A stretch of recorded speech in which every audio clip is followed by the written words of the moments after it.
অনুগল্প ক্ষীণ রত্না বারোই Howlader. Regular doctor appointment ছিল। শেষ করে ঘরে ফিরছিলাম। ট্রেনের একটি সিটে বসে একটু বইয়ের পাতা আওড়াচ্ছিলাম। হঠাৎ সম্মুখে দৃষ্টি পড়তেই দেখতে পেলাম সামনের সিটে বসে আছেন একজন মা, এদেশীয় কৃষ্ণাঙ্গ, কালো, কোলে ফুটফুটে সাদা একটি বেবি বয়, সম্ভবত 1.5 বছর বয়স হবে। মা একটি বোতলের মুখে জুস পান করছিলেন। বাচ্চাটি পাশেই একটি রেলিং ধরে সাঁতার কাটছিল। করোনাকালীন সময় তো দেখে যেন শরীরের ভেতরটা একটু ঘিন ঘিন করছিল, কেননা ভাইরাস অমিক্রন যে তখন বাচ্চাদেরকেও রেহাই দিচ্ছিল না। একটু চিন্তা হচ্ছিল বইকি, মানবেতর ভাবনায়। কিন্তু কি আর করা, এই শান্তি শৃঙ্খলের দেশে সবকিছুই দেখবেন, শুনবেন, কিন্তু কিছু বলার ক্ষমতা নেই। তাহলে তা হতে পারে অনধিকার চর্চা, আর তার পরিপ্রেক্ষিতে পরিস্থিতি হতে পারে বড্ড কঠিন ও ভয়াবহ। এমনকি প্রাণনাশের ঝুঁকিও রয়েছে, কেননা ভারসাম্য হারিয়ে যে কোনো মুহূর্তে প্রাণহানি ঘটাতে এতটুকু কুণ্ঠাবোধ নেই ওই অবশ মস্তিষ্কগুলোর। শুধুমাত্র পিস্তলটা বের করতে যতটুকু সময়। সচরাচর এমনটি ঘটছে অহরহই। মাঝে মধ্যেই দেখা যায় এখানে সেখানে মোমবাতি সঙ্গে ফুলের তোড়া দিয়ে বেষ্টন করা। প্রশ্নবিদ্ধ ছিল, কেন, কিসের সিম্বল এসব? যেন অর্থ খুঁজতে লাগলাম। হঠাৎ একদিন একজন এদেশীয় পুলিশকে ওখানটার পাশে দাঁড়িয়ে থাকতে দেখে, বোধ করছি ডিউটিতে ছিল, তাকে জিজ্ঞেস করছিলাম। তখন সে আমাকে ব্যাপারটা বুঝিয়ে বলল।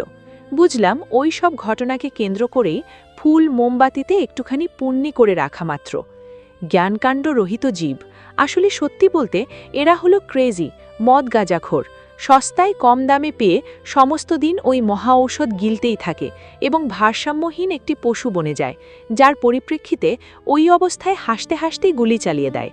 আর নিজেদের মধ্যে বলতে ওই মদ গাঁজাখোরদের ফাইট সে তো চলতে থাকে অহরহ, যা বলার অপেক্ষা রাখে না। মাঝে মধ্যে নিরীহ পাবলিক, যার কপাল খারাপ, তাকে ভেদ করেও প্রাণপঙ্খীকে সঙ্গে নিয়ে চলে যায় ওই আগ্নেয়াস্ত্রটি।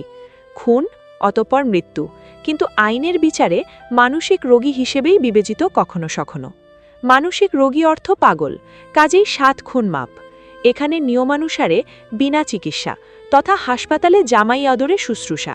সত্যি বলতে বাস্তব কথা হলো, স্বেচ্ছায় কাউকে উপকার করা অর্থ বোকামি, তা যে সেন্স থেকেই আসুক না কেন। যা হোক, যা বলছিলাম, বাচ্চাটি আধো আধো স্বরে বাবা শব্দটি উচ্চারণ করার ভীষণ চেষ্টা করছিল। দেখে সত্যি ভীষণ কষ্ট লাগছিল, কেননা এই শান্তির দেশে অহরহ এই অপ্রীতিকর অভিজ্ঞতা দেখে শুধুই আমাকে ভাবাচ্ছিল। বটবৃক্ষ ওই মূল স্তম্ভ বাবা, যিনি কিনা মাথার ছাদ, আশীর্বাদের আকর, সেই শ্রদ্ধেয় ব্যক্তি তার বেবি বয়ের নিকটে যে অদৃশ্য রয়ে গেল। ওর জীবদ্দশায় কোনোদিন কি জানতে পারবে কে ওর বাবা? শব্দটি যেন অধরাই থেকে যাবে আমরণ। বেবিস ফাদারের অদৃশ্য পরিচয় বয়ে বেড়াবে ওর আমৃত্যু, অথবা মায়ের ভালোবাসার ফসল হিসেবেই ছায়া হয়ে থাকবে অভিশাপের গ্লানি বহন করে। কেননা মাতাজিও যে অপারক, আপন ভালোবাসার আস্বাদনে হারিয়ে ফেলেছে নিজের চৈতন্যকে। কি ভয়ানক দেশ রে বাবা, যেখানে পাপ পুণ্যের কোনো বালাই নেই। হয়তো 5 সন্তানের জননী, কিন্তু জনকের অস্তিত্ব সেখানে ভিন্ন ভিন্ন। আর সেই কারণেই শান্তির এই দেশে 3W মানে ওয়েদার, ওয়ার্ক এবং ওম্যান এর ওপরে বিশ্বাসের মাত্রা বড্ড ক্ষীণ।